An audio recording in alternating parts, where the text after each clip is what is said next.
Napakaganda sa ating Manila Baywalk Dolomite Beach. Oh, yung dagat oh. Asul na asul.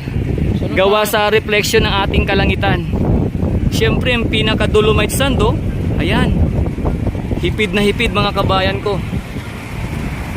At yung mga namamasyal, ayan, ang dami po namamasyal ngayong araw mga kabayan. Tsaka yung ganda ng ang ganda ng panahon. Preskong presko yung simoy ng hangin. Oh. Grabe. Iba talaga na ngayon yung Manila Baywalk Dolomite Beach. Talagang habang tumatagal ay lalong gumaganda. Kaya tingnan nyo mga kabayan ko. Napakaganda pagmasdan pag dito ka sa mismong itaas ng footbridge. Ganda oh. Grabe.